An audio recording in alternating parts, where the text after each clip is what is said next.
Yashwant Singhai retired GST officer Lalitpur से पूछते हैं, नमोस्तु महाराज जी, हम सबके पुराने परिवारजन जो स्वर्गवासी हो चुके हैं उनके गुणों को, उनके आदर्शों को स्मरण करना एवं उनका गुणानुवाद करना क्या जैन आगम के अनुसार उचित या अनुचित क्या है? हमेशा जिस पर्याय के जो गुण होते हैं उस पर्याय के हमेशा प्रशंसनीय होते हैं। भले तीर्थंकर का जीव नरकों में पड़ा है, लेकिन आज भी हम उनकी भावी पर्याय की पूजा कर रहे हैं। भावी पर्याय, अभी वो उनके अंदर पर्याय घटित हुई नहीं, वे गुण अभी आए नहीं, फिर भी हम उनके गुणों की पूजा आज भी करते हैं। भूता अनागत वर्तमान समये तेभ्यो जिनेभ्यो नमः, उनको नमस्कार कर रहे। वर्तमान में वह जीव जैसे आचार्य, उपाध्याय, साधु आदि कुंद कुंद स्वामी हैं, पूज्यवर शांति सागर, ज्ञान सागर, हमारे गुरुदेव आचार्य विद्यासागर महाराज आज ये नियम से देव पर्याय में है। और देव पर्याय असंयमी पर्याय है, परिग्रही पर्याय है। वहाँ उनके संयम नाम की गंध भी नहीं है।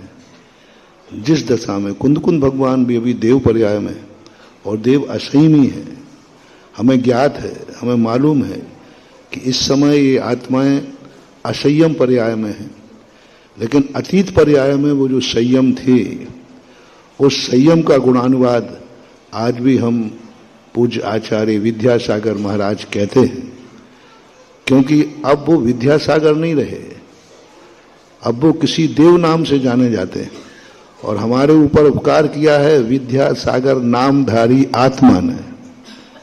अब वो विद्याधर रहे नहीं, तो हमारे लिए वो पर्यायगत पूज्य है। आज वही पर्याय हमारे कुंद कुंद भगवान का हम नाम ले रहे हैं।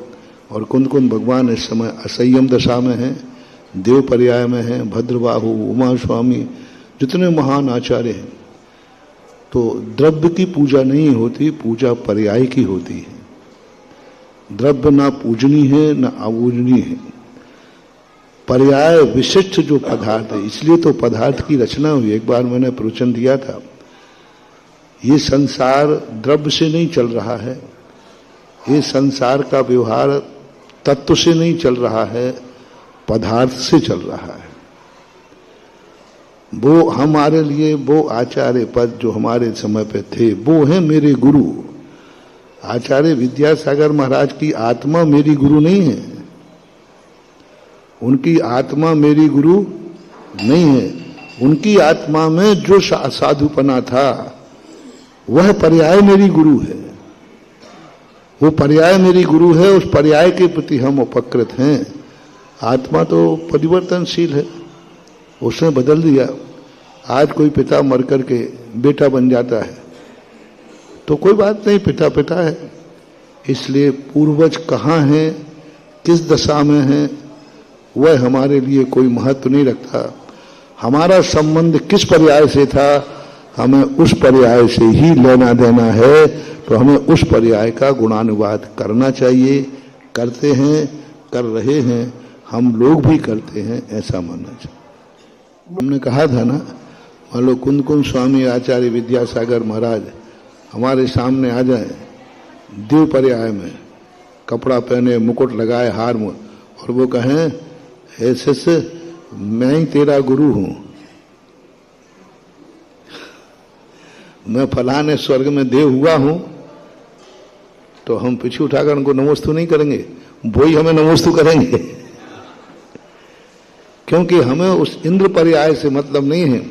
हाँ, यदि वो आचार्य विद्यासागर की पर्याय में आकर पीछे कमंडल लेके आ जाएं तो पर कोई बात नहीं, पर्यायगत है। एक वैष्णव दर्शन में बहुत अच्छा आया। एक बार रामचंद्र जी बचपन में वो तिलक घिस रहे थे, तो उस समय रामचंद्र जी बचपन बन के उनके में गए, तो कहा कि मैं तुम्हारा रामचंद्र हूं जिसको तुम, बोले नहीं, मैं नहीं मानूंगा। तुलसी मस्तक जब नवे तब धनुष बाण लो हाथ, उनका स्वरूप है।